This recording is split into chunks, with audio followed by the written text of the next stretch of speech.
तो पहले तो हम कैंसर वाला ज्यादा ब्रांचेस वाली बात कर लेते हैं अगले 5-10 मिनट में, ताकि आपको ना तो डर लगे ना कोई डरा पाए। इंपॉर्टेंट बात यह है, राइट।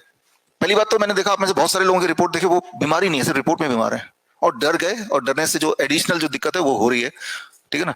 कुछ लोग बीमार हैं भी, लेकिन वो भी ठीक हो सकते हैं, कैसे वो हम बात कर रहे हैं। देखिए अब आते हैं ज्यादा ब्रांचेस जिन्हें हम कैंसर बोल रहे हैं। आप इसके 4 नियम आपको याद रखने हैं।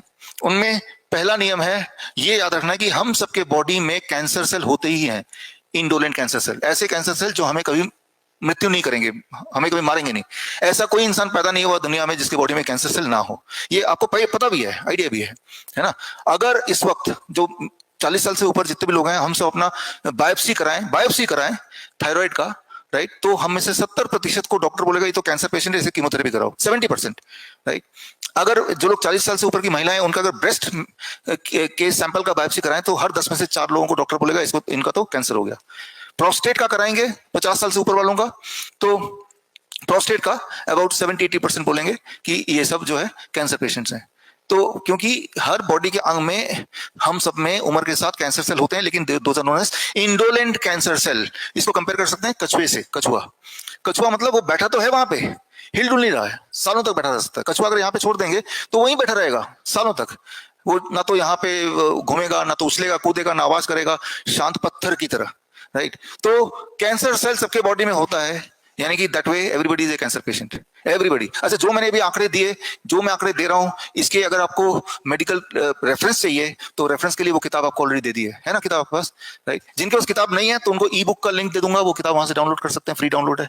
यानी कि जो मैं बोल रहा हूं अभी उसके रेफरेंसेस से बोल रहा हूं, अपने मन से नहीं बोल रहा, वो रेफरेंस आप क्रॉस चेक कर सकते हैं। ये वीडियो भी लाइव है दोनों फेसबुक यूट्यूब में, कई सारे चैनल्स में, ये वीडियो का लिंक भी ले लीजिए, ताकि ये जो मैं बोल रहा हूं, जिस डॉक्टर ने आपको कैंसर बोला, जो भी बोला, उसको भी आप वेरीफाई करा सकते हैं। पहले डिटेल में जाते हैं। तो अब इंपॉर्टेंट बात यह है कि कैंसर से कोई मरता क्यों है।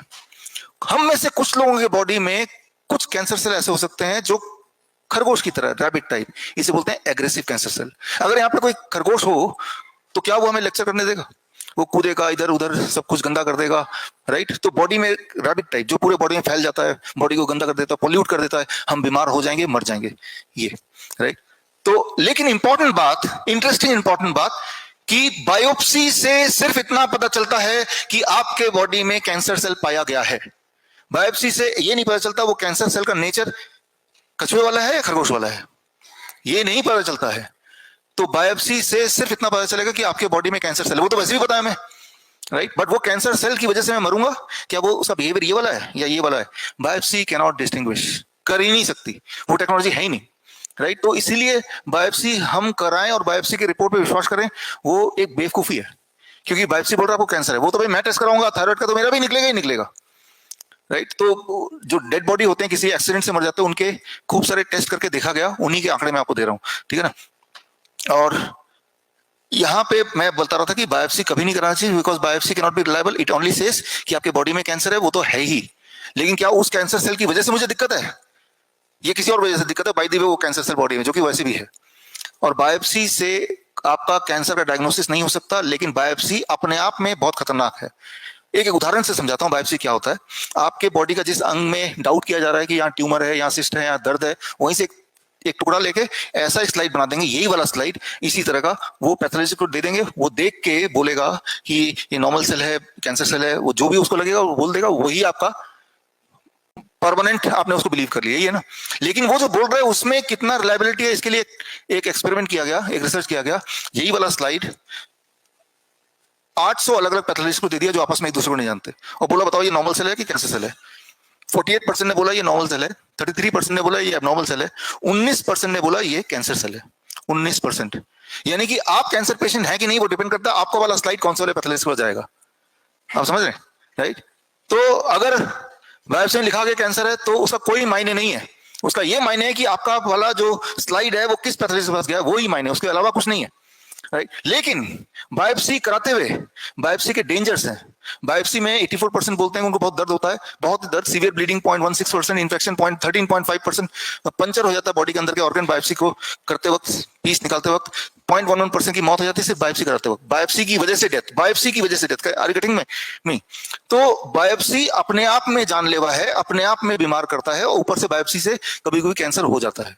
इनके रिसर्च पेपर बुक में है, आप देख सकते हैं। इसीलिए बायोप्सी कभी भी मत कराइए।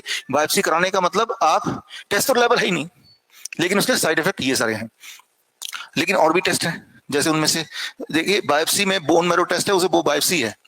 बोन मैरो टेस्ट में अधिकतर लोगों ने बोला उनका पेन कितना होता है टेस्ट के दौरान, पेन इतना होता है कि जो सहन भी नहीं किया जा सकता, बहुत ज्यादा पेन। जिन्होंने बायोप्सी कराया हो, बोन मैरो टेस्ट कराया, वो बता सकते हैं इस बात को। एक चीज जो रिलायबल नहीं है लेकिन पेनफुल है, क्यों करना उसको, डेंजरस है, क्यों करना उसको, राइट। तो इसी तरह से अगर हम बात करें ब्रेस्ट मेमोग्राम, जो डॉक्टर्स आजकल बोलने लगे हैं कि यूं ही करा लो, क्या पता कैंसर हो, है ना। अब ब्रेस्ट मेमोग्राम क्या होता है, आप देखिए कि 22 किलो का जो भार है वो प्रेशर डालते हैं, 22 किलो मतलब बहुत ज्यादा प्रेशर, राइट। उस प्रेशर से दबा के फिर रेडिएशन डाल के कोई फोटो क्लिक करते हैं, ये देखने के लिए कैंसर है कि नहीं है। एक इंटरेस्टिंग बात आपको समझनी होगी यहाँ पे, दो संतरे लीजिए, एक संतरे को दबा दीजिए अच्छी तरह से, और एक संतरे कुछ मत कीजिए, दोनों को छोड़ दीजिए, एक हफ्ते बाद वापस लौटिए, दोनों में से कौन सा वाला संतरा पूरी तरह सड़ जाएगा, दबाया हुआ ना, क्यों, क्योंकि अंदर के सेल्स टूट फूट गए।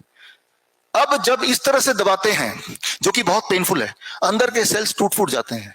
जब टूट फूट जाएंगे तो हमारा बॉडी क्या करेगा, वुंड हीलिंग प्रोसेस स्टार्ट करेगा। बाई चांस वो इनिशिएटेड वुंड हीलिंग प्रोसेस जो बॉडी ने स्टार्ट किया, अगर वो रुके ना, इसी को तो कैंसर बोलते हैं। लेकिन वो स्टार्ट कब करेगा, जब उसको इंजर करेंगे बहुत ज्यादा। तो mammogram can not diagnose cancer, but mammogram can cause cancer. Try to understand the difference. आप मेमोग्राम करने नहीं जा रहे, आप एक्चुअली ये जा रहे हैं कि भाई मुझे कैंसर दे दो, राइट। इनडायरेक्टली आप ये कर रहे हैं कि आप कैंसर लेने जा रहे हैं। मेमोग्राम डायग्नोस नहीं करा रहा, मेमोग्राम की वजह से कैंसर हो जा रहा है। ये जो मैं बोल रहा हूँ इसके एविडेंसेस बुक में है, राइट। मैं इस बात को बार बार रिपीट नहीं करूंगा, जितनी भी चीज आज बता रहा हूँ सबका एविडेंस बुक में है, और बुक का लिंक भी मैं दे दूंगा। और जो 72 आवर के पार्टिसिपेंट्स हैं, आपको ऑलरेडी 2 बुक दे दिए जो कि आपके हाथ में इस वक्त है, जो आप कोरिलेट कर सकते हैं आफ्टर माय लेक्चर। तो मेमोग्राम नहीं कराना चाहिए, क्लियर होगी बात। क्यों नहीं कराना चाहिए, because it causes cancer, it can not diagnose anything. क्या ये बता सकती है मेमोग्राम कि आपके अंदर जो कैंसर सेल है वो इस नेचर का कि इस नेचर का, नहीं बता सकती, वो टेक्नोलॉजी है ही नहीं। ये बड़ा इंटरेस्टिंग है। पेट स्कैन जो कि पिछले 20 साल में आया है, उससे पहले था नहीं। पेट स्कैन, अब आप गौर करेंगे पिछले 10-20 साल में ऐसा हुआ है, जब इंसान बोलता है मैं 3rd स्टेज पेशेंट हूं, मैं कैंसर का, मैं 4th स्टेज कैंसर पेशेंट बताएगा। पहले ये स्टेजेस नहीं हुआ करते थे। स्टेजेस कैसे पता चल रहा है, पेट स्कैन से। पेट स्कैन क्या होता है मोटा मोटी, पेट स्कैन में एक आर्बिट्ररी एक प्रिंसिपल बोले या एक नियम बना दिया कि कैसे पता चलेगा बॉडी का कौन सा सेल कैंसरस है। जो सेल ज्यादा चीनी खाएगा वो कैंसर सेल है। ये एक आर्बिट्ररी एक एब्रप्ट एक वो प्रिंसिपल मान लिया गया, जो सेल ज्यादा चीनी खाएगा वो कैंसर सेल है। तो कैसे पता चलेगा आपके बॉडी के कौन से वाले सेल ज्यादा चीनी खा रहे हैं, ग्लूकोज। तो ग्लूकोज को इंजेक्ट करते हैं, लेकिन ग्लूकोज खाएगा तो हमें कैसे पता चलेगा, ग्लूकोज के साथ रेडियो एक्टिव मटेरियल को बाइंड कर देते हैं। रेडियो एक्टिव मटेरियल डाइजेस्ट नहीं होगा, लेकिन ग्लूकोज का ट्रेवल करेगा और वहीं इकट्ठा हो जाएगा। जब इकट्ठा हो जाएगा तो बाहर से जब फोटो खींचेंगे, रेडिएशन से आप रेस जाएगा, तो उससे चमक दिखेगी जहां पे ज्यादा रेडियोएक्टिव मटेरियल इकट्ठे हो गए। रेडियोएक्टिव मटेरियल कहां पे ज्यादा इकट्ठे होंगे, जहां पे ज्यादा ग्लूकोज इकट्ठे हुए होंगे।